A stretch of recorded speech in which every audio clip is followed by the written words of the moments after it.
Khadiba, je suis la proviseure du lycée des jeunes filles à Metfal. Nous avons eu l'honneur d'organiser une cérémonie de remise de prix, mais pas seulement aux meilleurs. Nous avons voulu faire la différence. Nous avons récompensé les 3 meilleurs de chaque classe, mais nous avons récompensé aussi les élèves qui se sont distingués dans les activités socio-éducatives, dans les activités de club, je dirais donc dans les activités péri- et parascolaires. Nous avons voulu montrer que les élèves ne sont pas là seulement pour étudier et rentrer, qu'elles sont là pour être formées, elles sont là pour développer leur leadership. Et c'est cela qui va leur permettre demain d'être compétitives et de pouvoir occuper certains postes de responsabilité au même titre que les hommes. Et bien sûr, nous n'avons pas oublié les cas sociaux. Nous avons tenu compte aussi de ces élèves vulnérables qui, malgré les difficultés, font de bons résultats. Et ces élèves aussi seront récompensés aujourd'hui.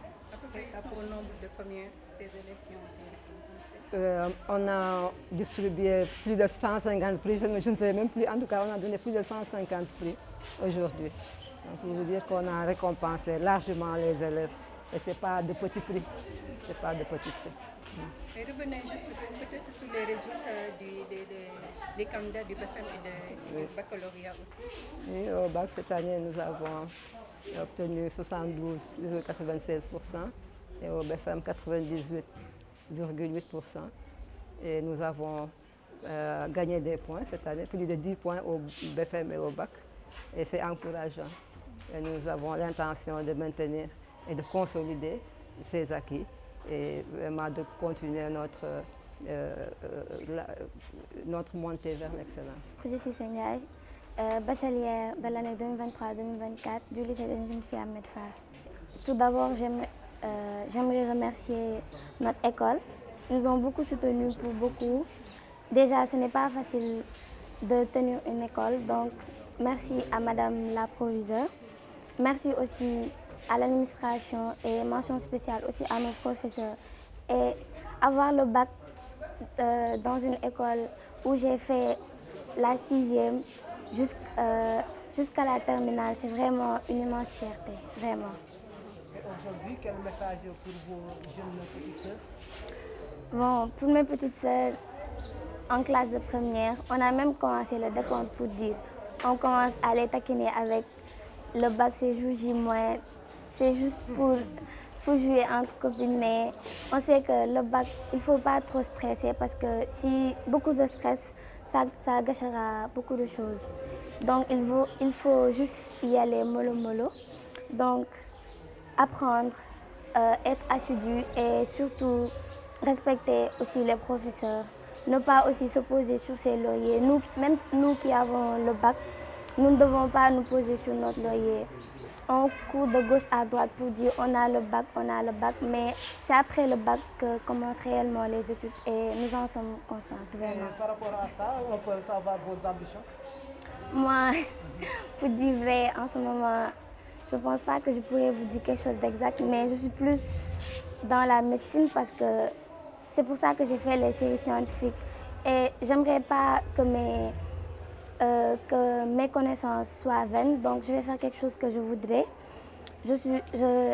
J'essaierai de m'améliorer, Inch'Allah, parce que je sais qu'une personne qui admet qu'elle sait quelque chose, non, c'est absolument rien. Donc j'admets que je suis inconsciente pour admettre aussi ma conscience. Amy Sarfal, je suis la directrice d'Intelligence Group et présidente du club Intelligence Citoyenne.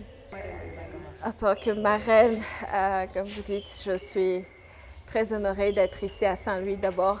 Saint-Louis, vous savez, c'est aussi chez moi. J'ai mes origines saint-louisiennes, donc venir à Saint-Louis, c'est toujours un grand bonheur. Mais venir pour répondre à l'invitation de notre chère proviseure, Madame Khadiba, est encore à notre honneur, puisque c'est une dame qui s'est distinguée cette année par d'excellents résultats au BFM, plus de 98%. Et au niveau du bac, plus de 70%, 72% il me semble. Donc je crois que c'était également une manière de lui exprimer ma solidarité. C'est une fierté de voir une femme leader aujourd'hui mener ce combat pour l'excellence et récolter les fruits. Je suis contente également de la présence des autorités qui sont mobilisées pour être là, pour soutenir, encourager nos lauréates. elles sont très méritantes parce qu'elles ont eu des résultats mais vraiment impressionnants. La meilleure moyenne du deuxième cycle en S à plus de 18,5. Je crois que c'est assez impressionnant. Et ça montre que l'excellence, c'est un pari qu'on peut gagner. L'excellence, c'est possible. Et tous les jours, on voit à travers des écoles les élèves faire preuve d'excellence en ayant de bons résultats. Donc je crois que c'est à encourager. La présence de la presse aujourd'hui montre que finalement tout le monde est autour de ce combat. Nous voulons tous que nos élèves fassent preuve d'excellence. Mais je dis toujours qu'il ne faut pas simplement s'arrêter sur les compétences. Madame la proviseure a tenu tout à l'heure un très bon discours sur le désir, le souhait du ministre de l'Éducation d'impulser une éducation humaniste. Et ça a été un appel assez fort auquel naturellement nous adhérons entièrement.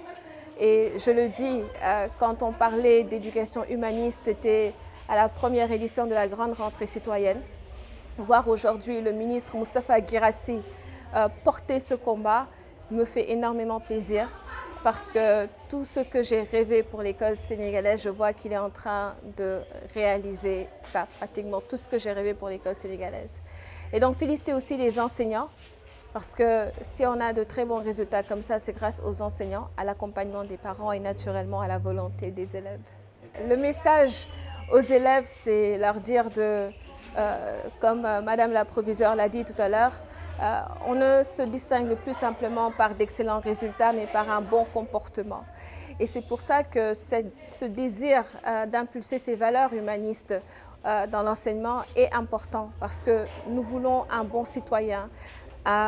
Il faut, au-delà de cette notion d'excellence, il faut justement que les valeurs soient là. Il faut la dignité, il faut le respect de l'autre, la conscience de l'autre.